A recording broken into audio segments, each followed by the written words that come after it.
Gently close your eyes.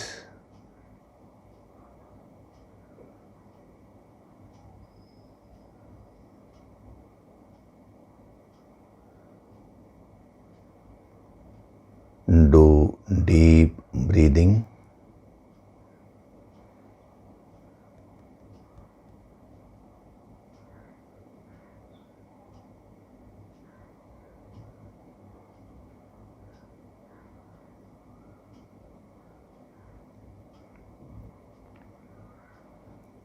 We'll chant Om once together. Synchronize the chanting of Om with your exhalation. Breathe in.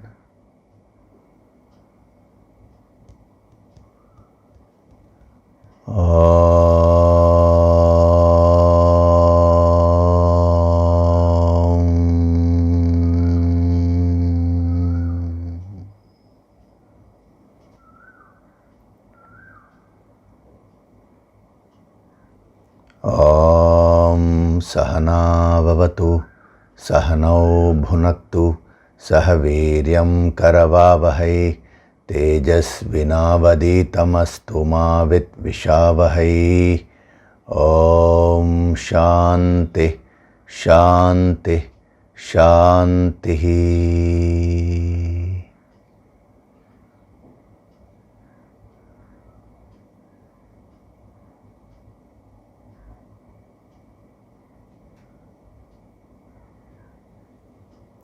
Gently open your eyes.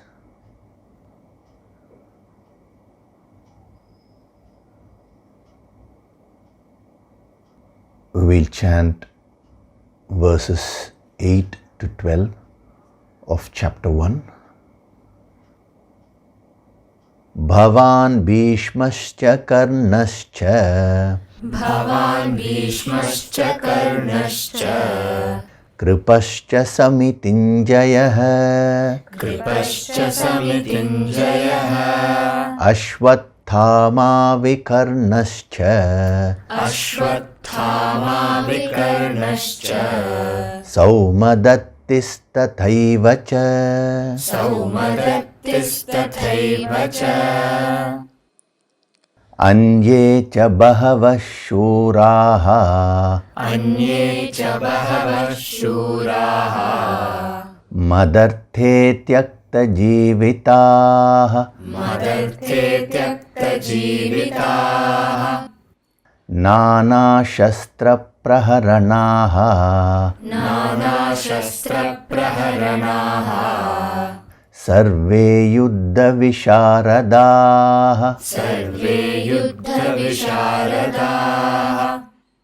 Aparyaptam tadasmakam Aparyaptam tadasmakam Balam bhishmabhirakshitam Balam bhishmabhirakshitam Paryaptam tvidametesham Paryaptam tvidametesham Balam bhimabhirakshitam Balam bhimabhirakshitam Ayaneshu cha sarveshu Ayaneshu cha sarveshu Yatha bhagamavasthitaha Yatha bhagamavasthitaha Bhishmamevabhirakshantu Bhishmamevabhirakshantu Bhavantas sarva evahi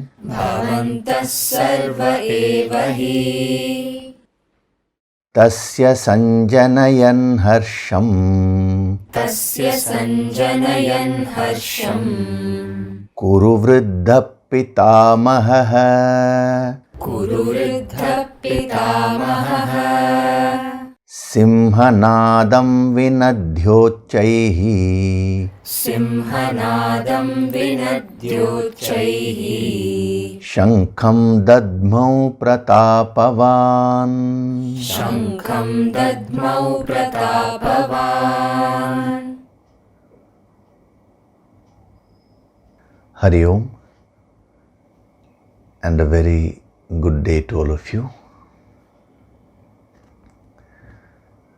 So last weekend we had a very powerful Yoga Sankirtan empowerment course. All of you would have experienced that.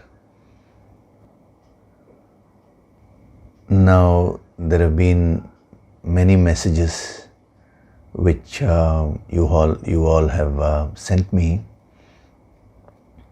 It was so nice to read your experiences, how this has uplifted you, because ultimately,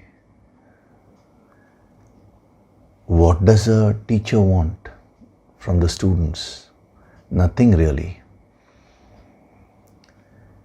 He only wants the students to benefit, the students to get uplifted. So it is so wonderful.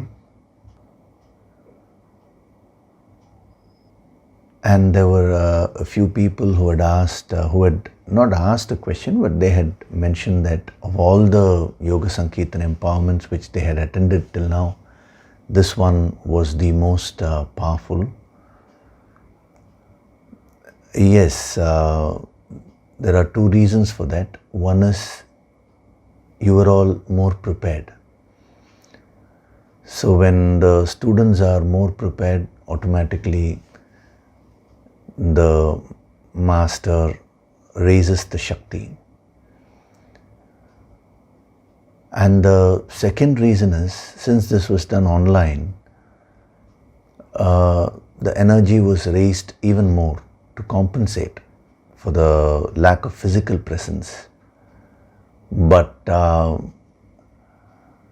I think the energy was invoked a lot, and so it was more than compensated, probably 2 times more than a compensation which you received.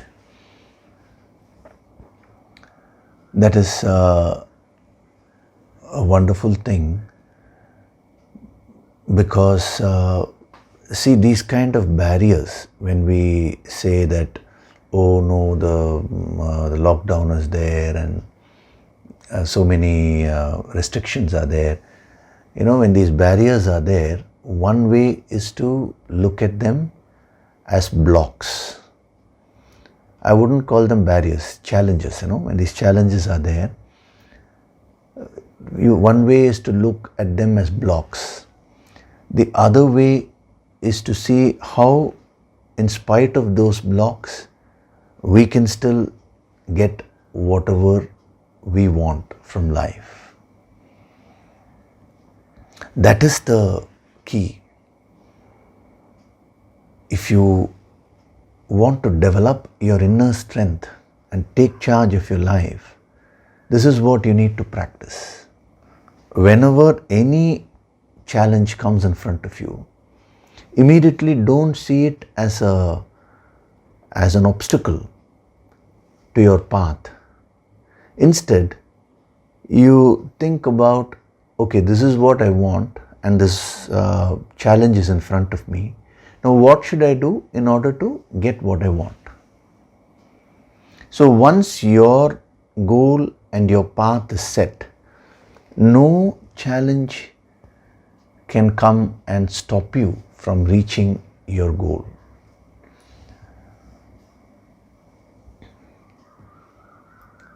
You know, people whose profession is to do with physical exercises and all that, now they had to close down all the gyms. There was one person, a gym instructor, who had asked me, now the gyms are supposed to be closed, so what will I do? First, how will I maintain myself? I said, why do you need to depend on the gym equipments? Do things at home workouts, and see whether you can have online classes. See, you should apply your mind. Once you apply your mind, you will get a lot of solutions. The problem is, we don't apply ourselves. The moment a challenge comes, immediately we conclude that now that's it. This is a block, and so I cannot proceed further. So this Yoga Sankirtan empowerment course itself is an example of that. And see, when we took that step, okay, there is a challenge, we will overcome that, and we will still go ahead with the empowerment session, because I had committed. And in our yogic way, once we commit, we have to fulfill that commitment somehow or other. It's very, very rarely, sometimes where you may need to postpone things, but otherwise, to honor commitments is very important. So the moment we took that step, the result is you received more than what you usually receive in terms of the energy, I'm saying. So when you build that inner strength and when you take that positive step, nature will help you. Nature will give you more than what you require also. That is the beauty. So I have noted a few things regarding the Yoga Sankirtan. There is these online courses that I will mention after this discourse. So as far as this topic, the inner strength, how to build the inner strength and take charge of your life is concerned, in the last session, what we saw was fundamentally following your own conscience. How when you follow your conscience, you build strength, and how when you move away from your conscience, you lose your inner strength. Every time you follow your conscience, you build your self-confidence, self-esteem. In the Yoga Sankirtan course, I had covered that in detail, how to improve your confidence, your self-respect, self-esteem, all these things. So I'm sure you all would have started practicing that. So primarily, if you are able to follow your conscience, then automatically the inner strength will be built. And the conscience in you always tells you what is right and what is wrong. But today, you are unable to hear the conscience, because a few people have asked this question. They have asked as to why is it that we are unable to know what our conscience is telling us. It is quite confusing. That we will see today in the verses which I am going to take today. You will get an answer to that question, because the path is so simple. Just follow your conscience. But in practice, you find that you are not able to hear the voice of your conscience. So why all that we'll be seeing today. So we saw in that verse where he said, he had listed out several reasons why you don't follow your conscience, the characters, Bhishma, Drona, Karna, all that I did take in detail, especially Bhishma, Drona and Karna. I spent quite a bit of time. And then we saw that Duryodhana, as he was talking, as he was telling this to his guru, Drona, he became very nervous and fearful. So he started instructing his armies, his soldiers, that, now come on, go and get stationed in your respective places and guard Bhishma alone, protect Bhishma. That is our main thing. So I explained to you, this is a sign of fear.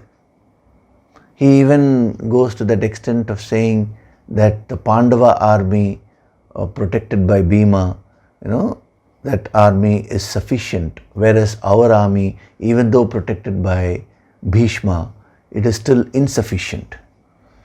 So the practical tips, the sadhana tips, which I had mentioned, was that whenever you are overcome by a negative emotion, the tendency of the mind is to magnify the problem which you are facing. So Duryodhana's army was bigger. It contained 11 battalions, 11 Akshaunis, whereas Pandava army had only 7 Akshaunis, 7 battalions. Yet Duryodhana felt that his army was insufficient. This is an outcome of fear. Fear is only an example of any negative emotion. So whenever you get any negative emotion, the problem will be, let us say, 10%, but you will magnify it to 50% or even 100% or even more than that. So this is the tendency of the mind which you should be aware of. Number 2, he went to the solution and he asked all his soldiers to guard Bhishma. And if at all there was one person in the Kaurava army who didn't need any protection, it was Bhishma only. Because he had this boon of Ichamrityu. Whenever he wanted, he could decide and die, decide to die. So that power he had, so he didn't need any protection. He was a past master in all, in archery and usage of all the weapons. So definitely he didn't need protection at all. Yet Duryodhana gives that as a solution, as a direction to his soldiers. This is the second sadhana tip which we saw. When your mind is overcome by a negative emotion, if you try to go for a solution, that solution will lack clarity. Why did Duryodhana lose his clarity? Because the negative emotion of fear overtook him. A similar thing happens to Arjuna also later. He is fully clear and dynamic and he stands there. But then when the moment he was overcome by the negative emotion of weak pity and sorrow, immediately he loses all his clarity. So remember, when you have a negative emotion, when you are possessed by a negative emotion, you will lose clarity. And when you don't have clarity, what you need to do is refrain from taking any major decisions in life. Don't try to solve the problem when you're overcome by the negative emotion. You will not find a solution. In the name of the solution, you will only be projecting your negative emotion there. For example, let us say your relationship with someone is not okay and you're very, very angry with that person. Now when you're possessed by that anger, if you try and find a solution, you say, okay, let me go and discuss with that person and let me have a calm discussion and then I'll try to resolve the issue. It will not work. Because you are already possessed by that emotion. So if you try and solve it, you will only aggravate it, because any small thing which that other person says, that can trigger that anger and it can lead to total chaos. So what is suggested in the ancient wisdom is that whenever you are possessed by a negative emotion, now first do sadhana and release that negative emotion. When the strength of the negative emotion reduces, your inner strength and clarity will increase. And with that increased clarity, when you approach the problem in order to solve it, you will get a solution.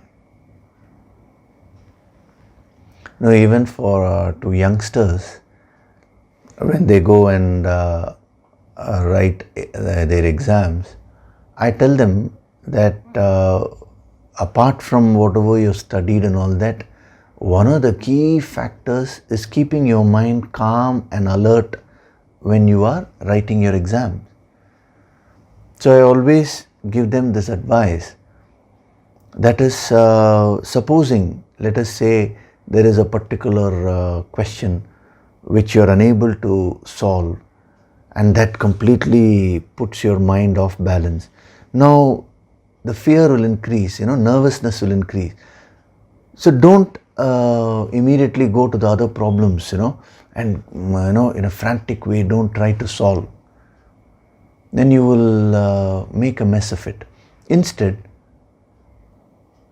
just stop there. Just take about half a minute to 1 minute break. Close your eyes. Do some deep breathing. And calm your mind first. Release that stress. And then after that, you go ahead with solving the problems. And all the youngsters who followed this, they have told me that it worked wonders for them. So this can be applied right from, right by a person, by a student who is appearing for an examination, and also by a CEO who is running his business, who is running his office.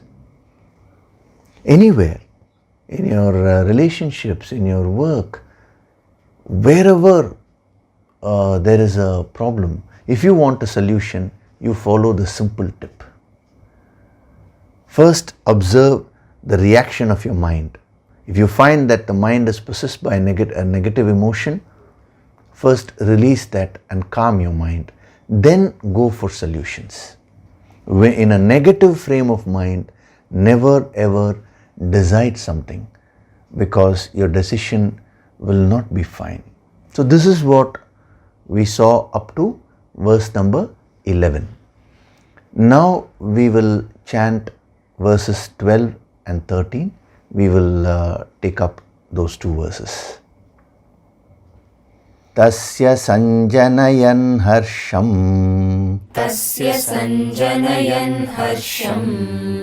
Kuru vruddha pitamaha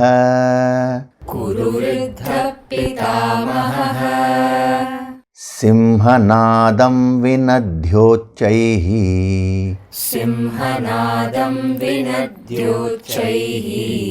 Shankham dadmau pratapavan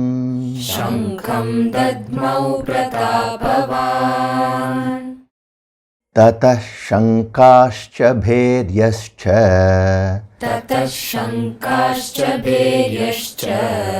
Panavanaka gomukha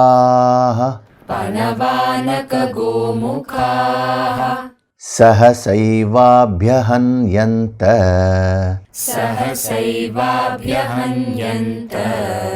Sashabdastu mulo bhavat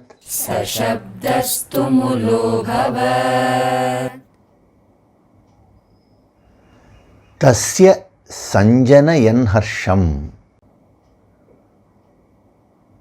Harsham means cheer. In order to produce cheer, sanjanayan means producing. In order to produce cheer, it's a poetic way of putting it. Tasya means his means Duryodhana. So in order to cheer Duryodhana, what did now Bhishma do? The aged Kuru Vruddha. Bhishma was one of the eldest fighter there. His age was running into hundreds. That is what it is mentioned. It's interesting. Even at a very old age, he was still so strong physically, and he was very active and dynamic, That is something which you need to note. because nowadays we have a tendency to age very fast. When we talk of age, there is something called biological age. There is chronological age is there. That is from the day you were born, whatever you can calculate it, you will be able to tell me. But there is something called biological age. What is the age of your inner organs? Depending upon how much you've taken care of them. If you've done your yoga and kriyas and all properly, your inner organs will be young, even if your chronological age is more. Similarly, you have something called psychological age, emotional age. So today, what I find is that at the age of 40 itself, people are behaving as if they are 70 or 80. The moment they turn 40, they think, oh, I'm 40 now, I am entering old age. Actually, there was a person who asked me that. He said, now that I've entered old age, how do I maintain my spirits? I'm feeling more lonely. He and his wife is also there, and she was also nodding. I asked him, what is your age? He said, early 40s, 42 or 43, he said. I said, how can you consider yourself old like that? I know people who are 80 and still very robust and very, very energetic. So the fear is there, Oh, 40 means now I'll start getting many diseases. So you go for many, many tests, the yearly checkup and all that. There is nothing wrong in taking yearly checkups. But if you do it out of fear, then that is not okay. Anything which is done out of fear or of any negative emotion is not okay. So here we see the aged Kuru. So age is only a number, the physical age. Whereas you can still maintain yourself as a young person biologically by doing the kriyas and the yogasanas properly. You can still maintain yourself very young by developing positive emotions, by doing the sadhana, tapas, and growing spiritually. Any spiritual person, you will find that as his chronological age increases, he will only become more and more young. Young means in the sense youthful. He is able to maintain that. How is that? It is because of this inner strength, the spiritual upliftment. So, to cheer him, the aged Kuru, the mighty grandsire, Pitamaha, means grandsire. Pratapavan means mighty. The mighty grandsire means he was very, very powerful, What did he do? Simhanadam vinadhyah uchaihi. He thundered a lion's roar, he says. Means he roared like a lion. And then Shankam dadmau. Shankam dadmau means he blew his conch. So, in order to cheer Duryodhana, the great Bhishma, he roared like a lion loudly. And then he took up his conch and he blew his conch, he says.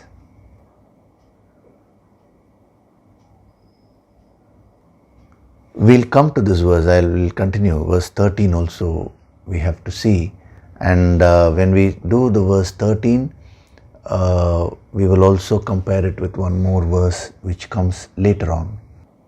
And then in verse 13 he says, then tata, conches, kettle drums, tabors, drums and cow-faced instruments were struck suddenly indeed.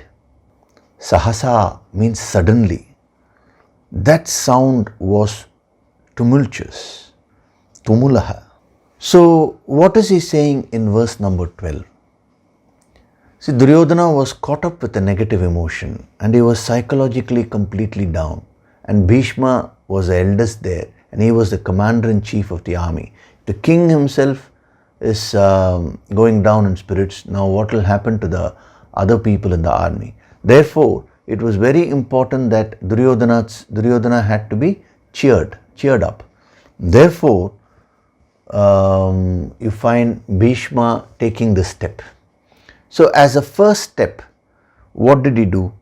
He says he thundered a lion's roar, Simhanadam. This is a typical way a Kshatriya, a warrior, tries to inspire himself by shouting. That happens even now in some of the boxing matches or martial arts tournaments and all that. Is in order to inspire themselves, they will shout. It's just to build their spirits only. So that's what he did. Simhanadam Vinadhyaha. Vinadhyaha means thundered. It was like literally like a thunder, so powerful. And then he took his conch and he blew his conch. So as I've been telling you, I am not taking these verses individually in detail, but I am just picking up one or two points from these verses which are related to this topic of building the inner strength and taking charge of your life. So here, I want you to focus on this word shankam. Shankam means conch.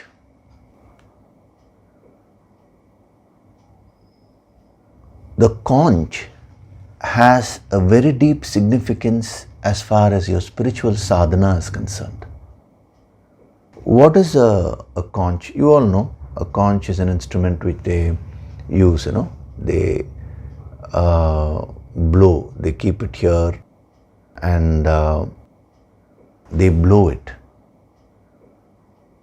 Now, the most interesting part, of course, as the warriors, they used to use the conch to announce the start of some activity, especially before a war, or even today before a puja starts, you blow the conch. That was traditionally done. So that's what he is following. But the word shankam, apart from the meaning of conch, it also has two other dimensions. I've always told you, the Sanskrit language is not a unidimensional language. One word will have many dimensions. So in the yogic approach, we take all the relevant dimensions and we see how it is applicable to our sadhana. The second dimension of shankam, the first dimension is it's a conch. The second dimension of shankam is, it means the frontal bone, the bone which you have in the skull, the frontal bone of the skull, that is referred to as Shankha. And not only that, Shank also means a particular mantra. Mantra means a chant, sound vibrations which you use to silence your mind, to influence your mind positively, to uplift your mind. So Shank also means a particular mantra. So what does the Shank represent as far as the spiritual sadhana is concerned? First of all, blowing the conch symbolizes doing any activity with that inspiration and vigor, that cheer and enthusiasm. This is covered in the 18th chapter when Krishna talks about the three types of actors, the sattvic actor, the rajasic actor and the tamasic actor. Sattvic actor is the highest type of actor and tamasic is the lowest. He says a sattvic person is one who will never lose his enthusiasm. He will always maintain his cheer and enthusiasm till an action is completed. Right from beginning, even before the action, he is very, very enthusiastic and cheerful. Whereas, he says a rajasic person, he will start off enthusiastically, but the moment a challenge comes in front of him, all his enthusiasm will go away. A tamasic person will do all his activities in a very lazy way without any enthusiasm and cheer. You know, some people, the way they talk, the way they walk, the way they eat, any action you see, they'll be eating like this. And you just have, I know a person, you just have to ask him, how are you? The moment you ask him that question, he'll say, Ada yen sir kekringa. Why are you asking me that? It's the worst day. Everything is going wrong. Within few minutes, you will lose all your spirits. That is the first sadhana tip which we get from here. Whenever you start any action, blowing a conch means you have to inspire yourself. Inspired action gathers tremendous strength. When your actions are not inspired, they lose the strength, they lose the power. If you want to achieve your goals, start acting dynamically. Each and every action should be inspired. You should have tremendous energy, not functioning in a lazy way.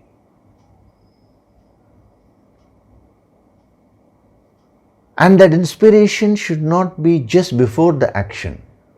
It should continue throughout the action till you complete it. That is the sattvic way of functioning.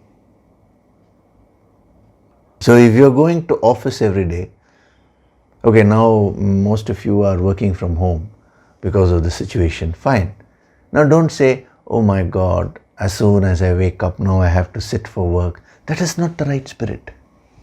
Oh, this is the karma which God has ordained, which nature has given me. So let me do my duties with a lot of enthusiasm. Imagine, I am giving this discourse to you all. I should be very enthusiastic about it. Supposing I come and in a very dragging way, I say, you all should build your inner strength. Inner strength is very, very important. Now, even though I may say the same thing, do you really think you will be inspired? Because it's very, very important. When you have that energy, that will quickly get transferred to others also. So if your mannerisms are very lazy, if you don't have any enthusiasm in life, your near and dear ones, your family members also will get affected by that. That will quickly spread. That is why in spirituality we lay so much of emphasis on enthusiasm in work. So this is the first dimension. The second dimension of the Shankh is, it is a particular mantra. The frontal bone we will see finally. So it is a particular mantra. What is a mantra? Man means mind. Mantra means using a particular chant, the sound, a word, a sound vibration to create the positivity within you. That is called mantra. Like when we chant Om. Om is a cosmic mantra present in the space, in the outer space and inside you also. So when you chant Om in a right way, that immediately uplifts your mind. That's why we start every session with the chanting of Om. Always in the yogic approach, chanting of Om is how we start the sadhana, because that immediately uplifts you. So that is called mantra. There are many mantras. Now, blowing a conch is symbolic of using mantras in your life. Whenever you use a mantra properly, that uplifts you. So what do we mean by mantras in your life? One is the traditional mantras like Om. You have many other mantras. Different types of mantras are there. Bija mantras means seed mantras. So like this it goes. If you go to the Upanishads, it's all full of mantras only. That is one thing. But the deeper meaning of Shank is not merely chanting those kind of mantras, but every word which you use in your life itself is a shabda, is a sound that can either uplift you or that can pull you down. So, using the Shank in your life means using positive words when you're speaking. This is a very important sadhana tip which we get. Every time we use a negative word, that influences the mind in a negative way. It pulls down your consciousness. Supposing you say, oh, I am nothing, I can't do this. Your mind is getting pulled down. Whenever you say, I am confident, I can achieve my goals, you are actually uplifting your mind. So don't restrict the word mantra to only those kind of chants. That is no doubt a specialization. That is a mantra shastra. They had developed very many sound vibrations to uplift the entire personality, the physical, starting from the physical personality to all the other 5 bodies, right up to the karmic body. So they had developed that as a science.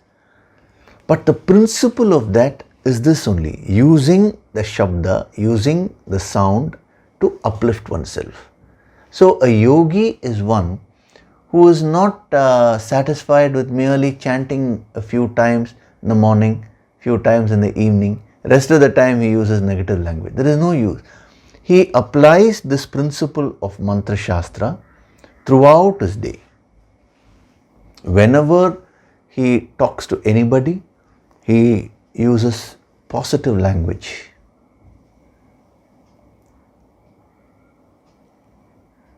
There was a thinker who said children generally tend to forget their real names.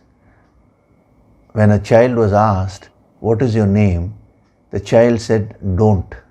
My name is don't. Because my mother constantly keeps calling me like that, don't. What the thinker was saying is, the mother is constantly saying, don't do this, don't do that, don't do this, don't. Mother or father, anybody. That has become the trend today, using negative language to pull down a person.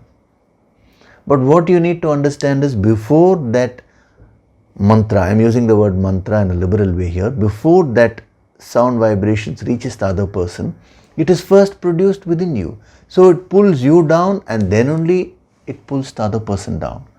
So for your own good, from this moment onward, start using positive language that will build tremendous inner strength in you. You please open up your dictionary and remove those words like I can't, all those things, I am unable to. Remove all that. That is not for you. Once you start doing sadhana, you should build your self-confidence.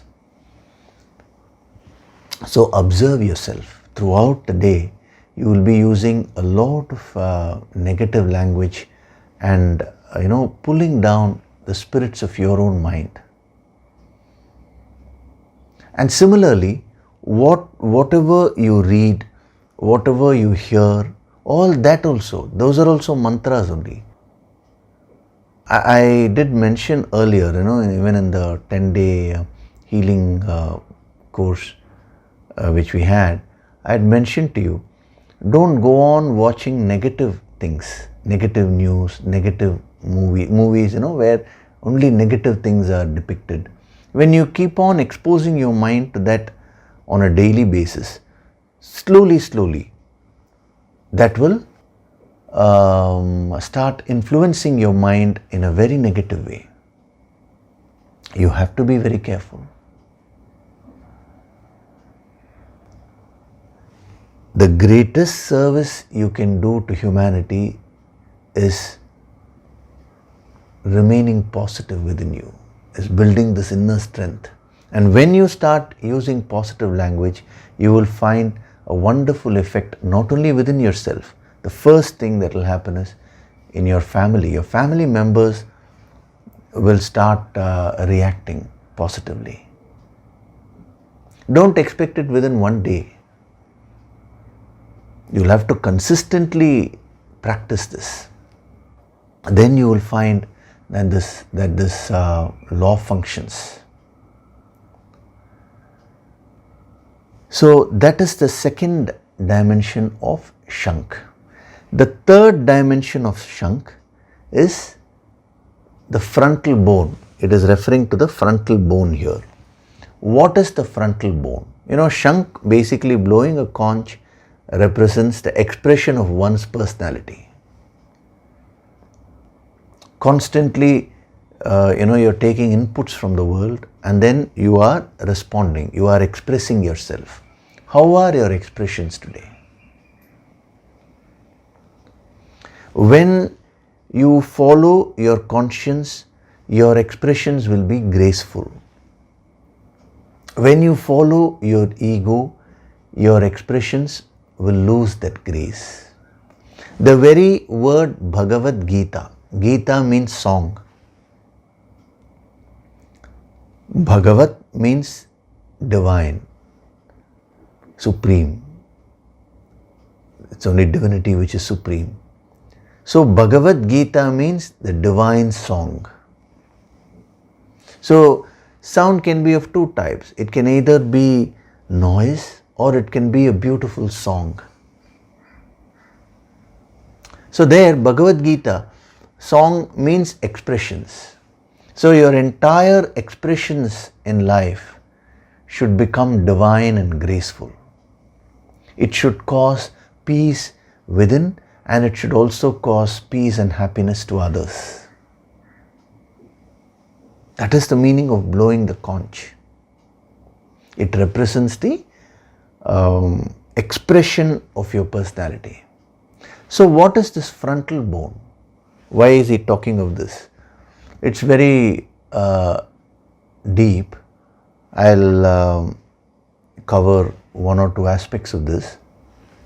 See, when you chant a mantra, I'm now talking of those kind of mantras like Om and all that.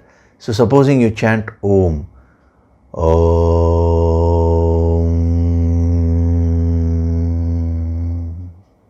If you carefully observe, this portion, the frontal bone, will start vibrating. If you are able to absorb that energy, this frontal bone will start vibrating. Why? Because that is where the main energy centers for spiritual upliftment are there. There is this chakra, Agnya chakra is there. And then you have the Sahasrara chakra. And then there are many other chakras also there, Lalat chakras, many chakras are there. Soma chakra is there behind the Bindu chakra. So many energy centers. So the great Siddhas, in order to uplift themselves, the first thing they focused on was this frontal bone at the physical level. So when the frontal bone is energized, then it's very easy to energize the energy centers. So when the shank is actually blown, now how is it that the frontal bone is energized? There is a specific technique which the shank players use. It is not merely taking it up and blowing. If you just take a shank and blow, no sound will come. In order to blow a shank, they have to take a deep breath. They'll have to bring the breath here, and then when they blow the shank, the pranic flow increases here. It's very, very interesting. And in order to sustain that sound for a longer period, the alignment of their breath and then the prana and the emotions and thoughts, all of that has to happen. If there is a misalignment between the breath, whatever the sound they are producing, the breath, the prana and their emotions and thoughts, then they will not be able to produce a very effective sound from the shank, from the conch. You can talk to any conch player, he'll be able to tell you this. So they take a long breath, deep breath, and then they start blowing. And when they blow, their entire focus, is only on the conch. They cannot afford to fritter away their mental energies in negative emotions and negative thoughts. No, the whole personality gets aligned, and then when they blow, that sound is very powerful. So frontal bone represents that aspect, the alignment of your personality when you act. In the yogic language, it is called Yoga Sharira. Yoga Sharira means, literally it is translated as yogic body. So what it means is, whenever you perform any activity, your breath, your prana, your emotions and your thoughts should be aligned with that action. When your entire personality is aligned with your action, that action gathers tremendous power and momentum. That builds so much of inner strength within you. When your personality is disintegrated, not aligned, there is no strength at all.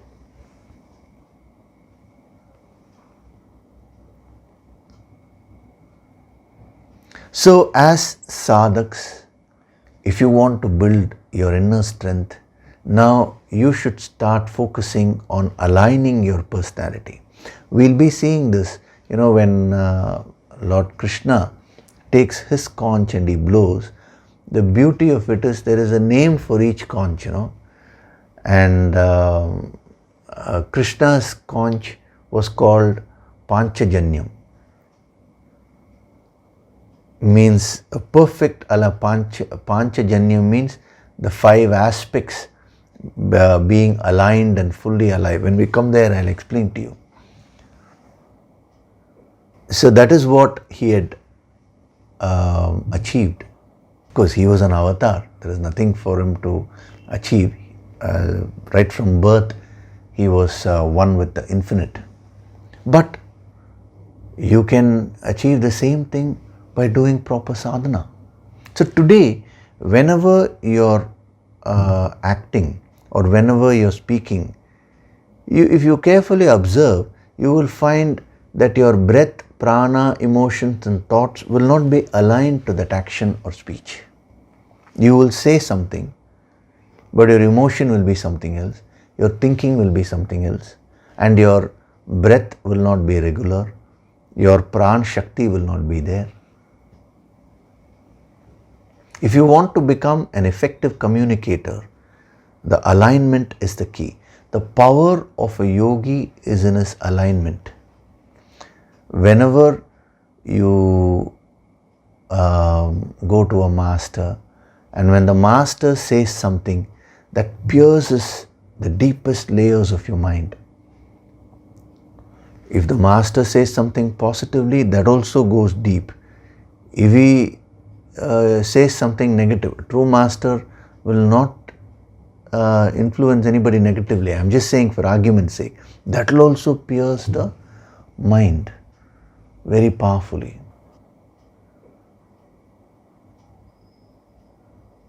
That is why in our culture, when they see a master, they used to bow down. Of course, in our yogic tradition, we don't allow people to fall at the feet and all that. That is not the ancient tradition. But bowing down. Why?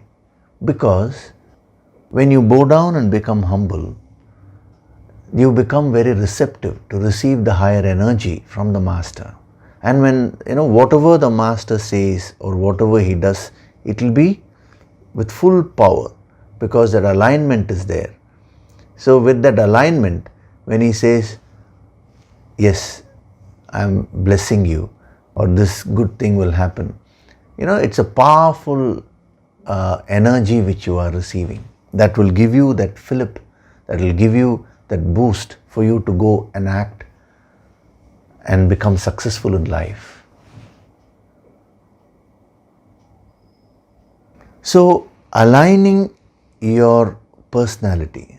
So first, when you start your sadhana, when there is no alignment, technically that is called bhoga sharira. Bhoga sharira means a disintegrated personality. Such people will say one thing, they will mean something else. You will be doing one particular action, but your mind will be elsewhere. When you are at home, your mind will be in the office. When you are in the office, your mind will be at home. Right now also. Right now I don't think anybody's mind is anywhere else, because like a magnet, you've been drawn. But otherwise, this you need to go and practice everywhere.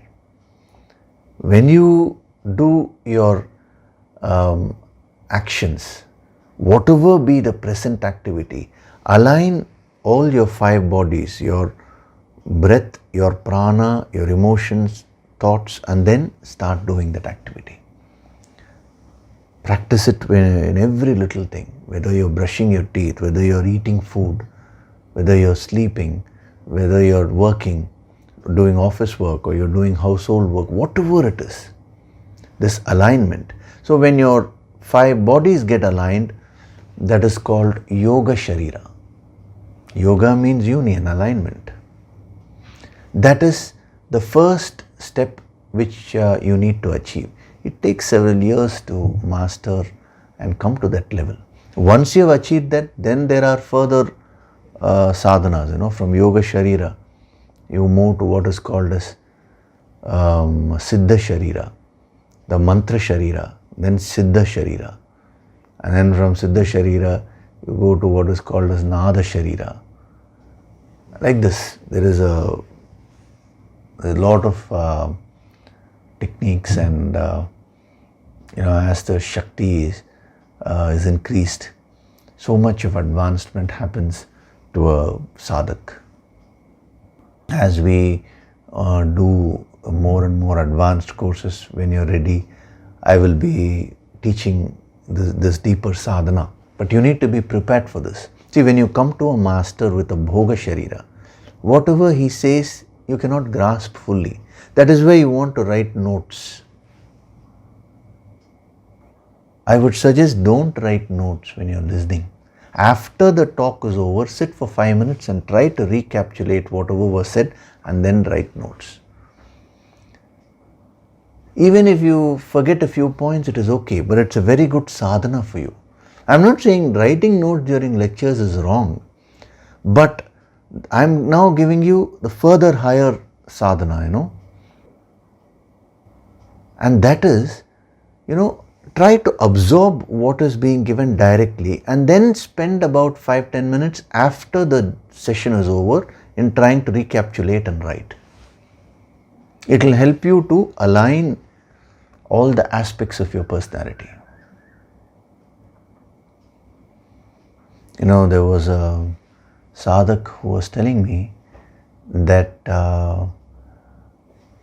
he does a lot of seva. When we were having these Sunday discourses in the auditorium, he was always running around doing a lot of seva. So all the volunteers, I always say, you should watch the Sunday lectures once again during the week, because at that time, since you're working so much so that others should benefit, your focus will not be fully on the discourses.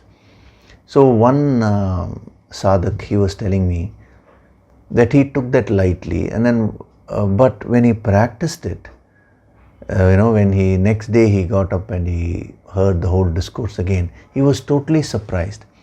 He said, "My God, I missed so many things. I thought I had absorbed." Very interesting.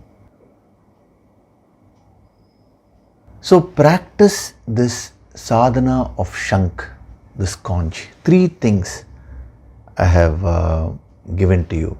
The first sadhana of the Shank is being very, very enthusiastic about whatever you do. A person who enjoys his work will never feel tired because of the work. If at all he feels tired, that will be the physical tiredness, where if he sleeps, if he or she sleeps, he'll get back that energy. But the work per se will never tire a person who enjoys that work thoroughly, who's very enthusiastic about it. The same verses, how many times I have taken. Some people ask me, "Sir, you're going on taking this ancient wisdom?" The way they ask that question itself, very pessimistic. Continuously, you are taking these verses, and don't you ever get bored? Never. Because, see, any yogi will maintain the same enthusiasm in the work. It may be the same activity which you're doing, but when you do it in an enthusiastic way, it becomes a fresh activity for you. So this is the first sadhana of the Shank. The second sadhana of the Shank, which we saw, was Shank is nothing but a particular mantra which you choose to uplift yourself.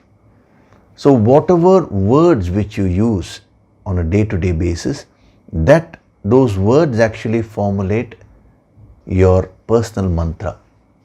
That is where you need to start from. The chanting of Om, chanting various chants, those are only for a small period of time during the day. No doubt that will cause very, very powerful vibrations.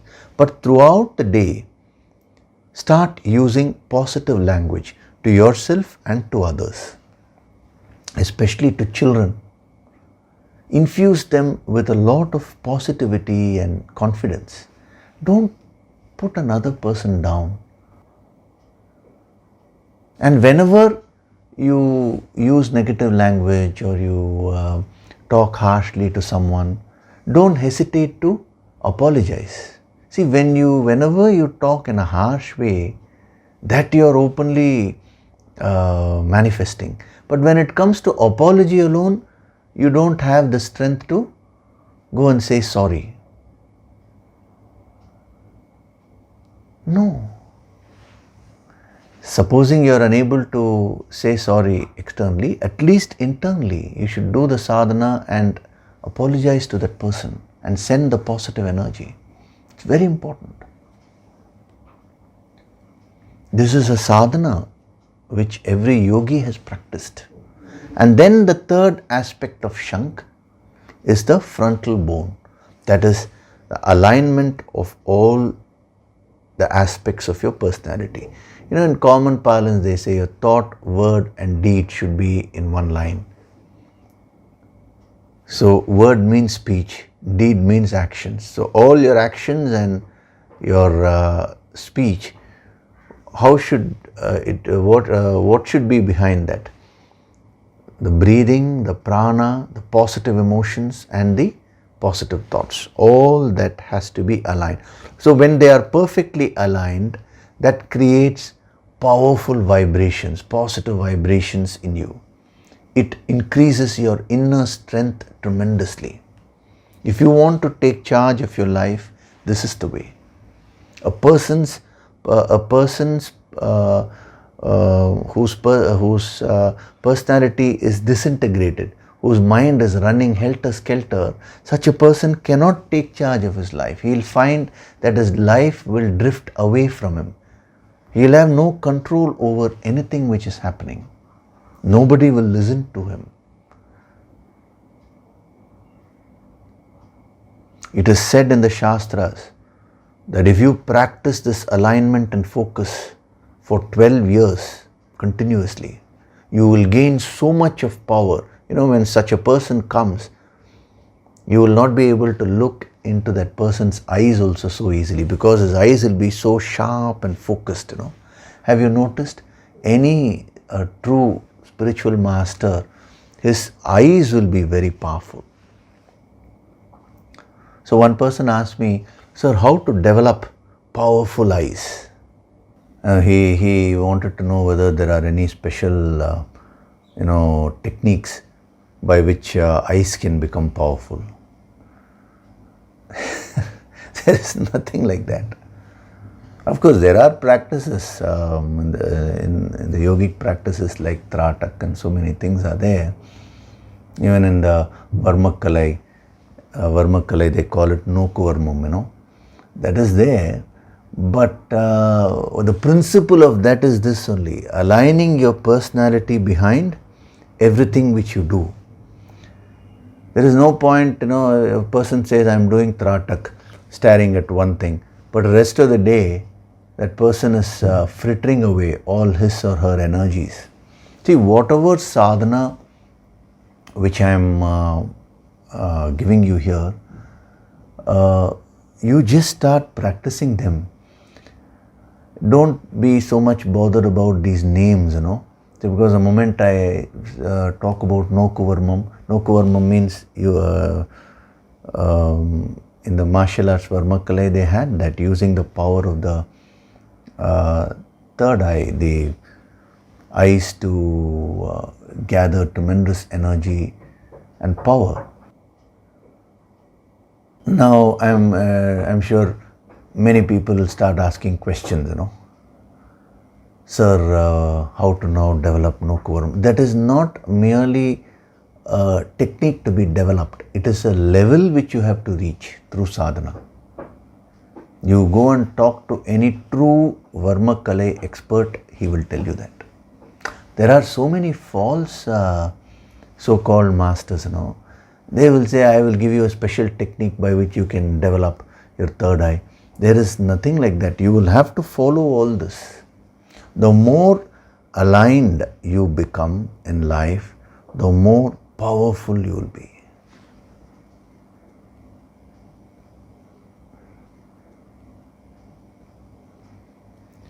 The more disintegrated you are in your life, you will lose your inner strength and power. This is the law. So, that is the very symbolic meaning of Shank, the sadhana of the Shank, the sadhana of the conch. So as sadhaks, you're all aspiring to become yogis, which is your birthright. You all will become great yogis. You already you started that process. It is just a question of time. You will find that day by day, your inner powers will go on increasing. So start practicing this principle of Shank or the conch from this moment onwards. So here we find that Bhishma, he is blowing the conch in order to cheer up Duryodhana. And once he blows his conch, the entire Kaurava army, all of them start blowing their conches and they play the drums and all that. What is the effect of that? And in the next week, we will compare it with one more verse later. After that we will go to that verse which comes much later, after the Pandavas blow their conches. What is the effect of that? Just a small point which will be very useful in terms of building the inner strength. We'll see that, and then we will go into a few more verses. Okay? So before we do the meditation, I wanted to say a few things about the Yoga Sankirtana Empowerment course which we had. First of all, the way in which you were able to receive the energy, each and every one of you. So that means that you have gone to the next level. You become more energy sensitive, which is a fantastic thing if you think of it. Because this great Yoga Sankirtan empowerment, to receive it online, it is nothing short of a miracle. See, the intellectual aspect, the knowledge you can receive, but the energy for you to receive, only if you become subtle, you would be able to do that. So I found that each and every one of you received the higher Shakti very well, including even the baby, a 3-month-old baby, 3 months old in US. One sadhak has given birth to a baby, and their parents had registered for the baby also. And he received so much of this Shakti, That was what was amazing. So it was really wonderful. There were a few practical points which I wanted to mention. Going from here, the trend is going to be more of online things. In every field, most of the companies now have started, encouraging employees to work from home. The meetings have all become online. So that being the case, see, as yogis, we should never be outdated. What I found is several people were finding it very difficult just to understand the system of, typing a username and password and getting into the page to attend the session. And many people were typing the wrong password. Some people were typing their own emails in the wrong way, and then I believe they were giving calls and saying it was not working. So my request to all the sadhaks is that upgrade yourself, become more tech savvy. And see, if you say I don't have a Facebook account, I don't have WhatsApp, I have a, I have never used the net for anything like that. If you're going to say like that, then it will become very difficult for you in the future, because we are planning a lot of things. Many things have come in the meditation. I'm even seeing how to conduct further advanced courses, whether it's possible to conduct online, including things like Kaya Tattva. So many things are there. Of course, Kaya Tattva, since the duration will be longer, I need to get the structure properly. We'll see that. But the point is, this event, let this be as a preparation. So use that to learn all this, especially a few elders. But even though I'm saying a few elders, there were some people who were more than 80 years old, and they learnt very fast. But I found what they were telling me is the people who were at the age of 50, 60, they were struggling. So that shows that it has nothing to do with the age. So number one, start upgrading yourself. See, yogis are always learners, very good learners. whatever the latest trend is, you should become one with that. Then there will be no generation gap and all that. If you don't have a Facebook account, start one. If you don't have an Instagram account, start one. If you don't have WhatsApp, now get a WhatsApp, because that is how they are going to communicate in the future. They will form a WhatsApp group, and one message there will immediately send the information to everyone, instead of individually sending the messages. So you need to upgrade yourself and learn. Don't say that I don't know. That is not the language of a yogi. This is number one. Number two, as far as the rules are concerned, again I was very happy, because everyone followed the rules almost to perfection, I would say. So whenever a time is fixed, you stick to that and see. For abroad sadhaks, I said suit a convenient time and see that. So I think all that was followed meticulously. There was only one rule which I had kept, because energy was so powerful, that is, don't see the same thing twice. So that alone ensure. In future I may say that, I may not say that. What I'm trying to say is, whatever instructions are being given by the master, follow those instructions implicitly, unless and until you have got special permission to do something, that is fine. But otherwise, if you follow the instructions meticulously, you will get maximum results. If you dabble with that, and if you are unable to handle the energy, and if too much of release happens, things like that happen. See, dosage is so important, no? Then don't come and ask me, sir, I did this. This is the effect. What shall I do now? See, you should follow that. That is very important. Actually, that was done. I am just mentioning it for what it's worth. The main point which I wanted to give was that you should get upgraded. Yogis are eternal students. No yogi ever considers himself as a master. Others only say you're a master and all that. Because we are followers of Bhagavan Dattatreya. Bhagavan Dattatreya was one of the greatest siddhas, avadutas. What did he say? He said, Nitya Shishya, be a Nitya Shishya, be an eternal student. So upgrade yourself with the latest technology and all that, so that the future programs, I see this time I believe they made several calls before the event, just to check the username and password and find out whether that is working properly, to get used to that.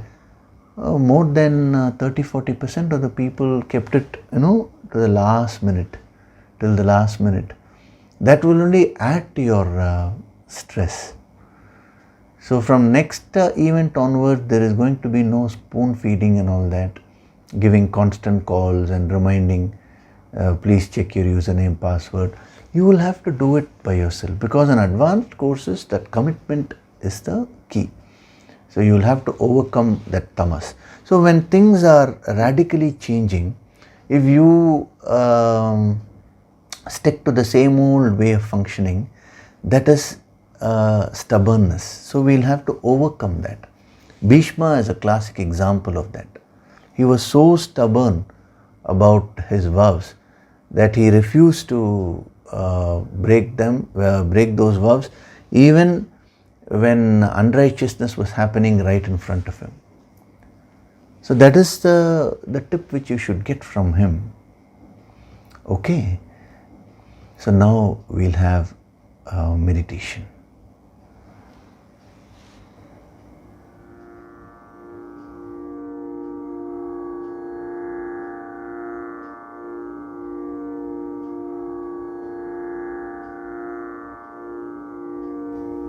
Gently close your eyes.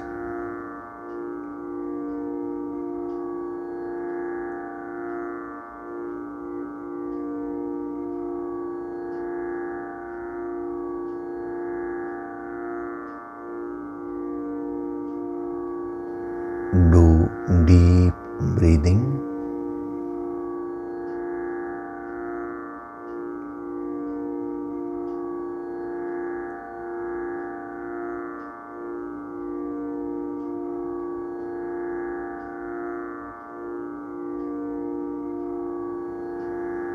Deep inhalation and complete exhalation.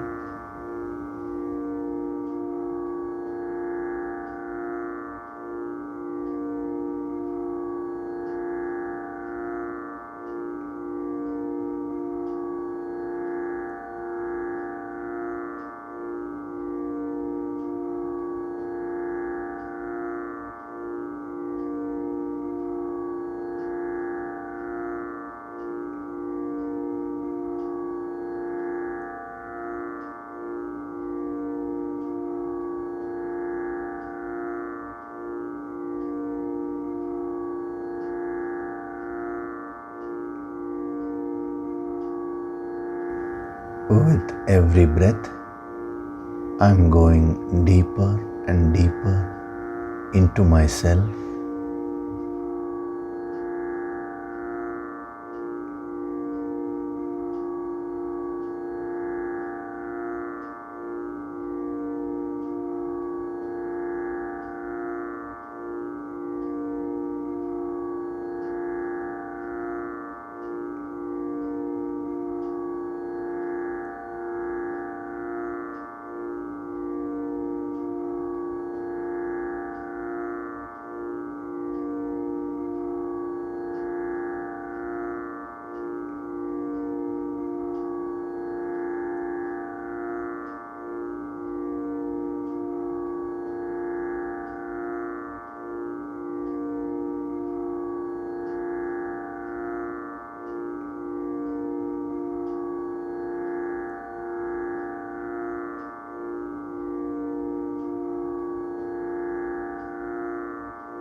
I am not this body.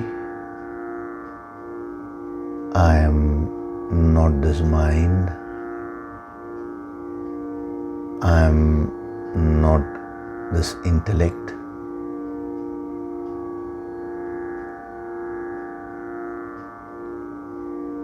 I am that supreme reality.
I have infinite powers within me.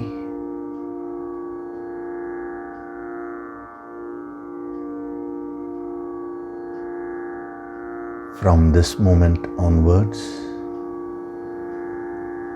I will function with tremendous enthusiasm and cheer.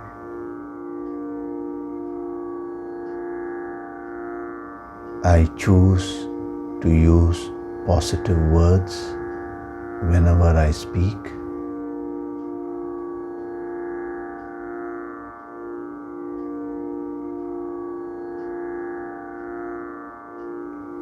Every action which I do, every speech, every word which I speak, I will back it with my breath, prana, emotions and thoughts.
Offer your gratitude to God Supreme.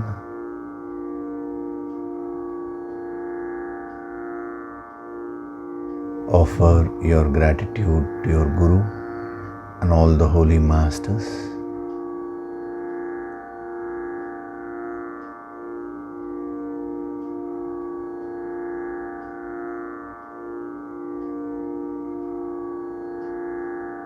Gently wriggle your fingers, your toes,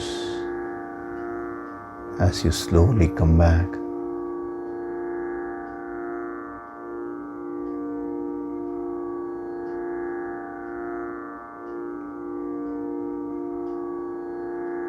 Rub your palms together to create a warmth. Cup your eyes with your palms.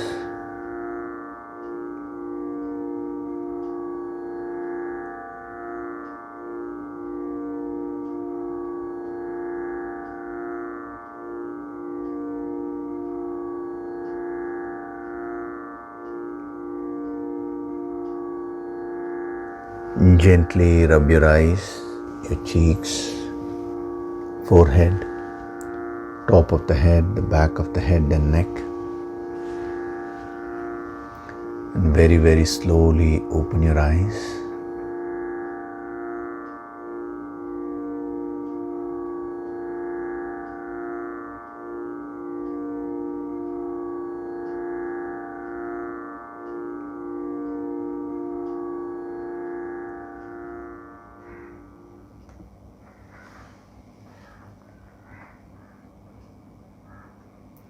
Welcome back.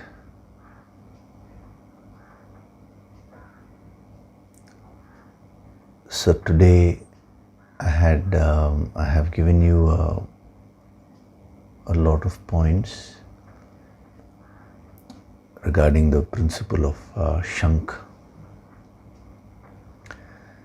So you think about these points and start practicing them in your life. It is very important. If you want your Shakti to grow, you will have to do sadhana, you will have to do tapas. A guru, a master can help you to a great extent. But remember, there is no substitute for your personal effort. The effect of your personal effort can be enhanced by a guru. But if you say, I will not put any effort, let the guru do everything, that is not possible. Next month, I think 5th of July, we are having the Guru Purnima. It has so happened that it is falling on Sunday only. So 5th of July, we'll have a special sadhana session, the higher sadhana of Guru Purnima, where we will be invoking the Shakti, the inner Guru within us. Guru Purnima is not for merely physically thanking a Guru, external Guru. It's not that. That day is meant for deeper sadhana, which all the yogis practice. So we'll be having a very, very powerful session on the Guru Purnima day. So start doing your sadhana. You're very fortunate that you had the empowerment just before the Guru Purnima. So you're all already prepared. So the coming weeks also, just practice all this. Do your daily Yoga Sankirtan sadhana so that you can receive the higher Shakti on that day of the Guru Purnima. Okay? So thank you. We'll meet next week.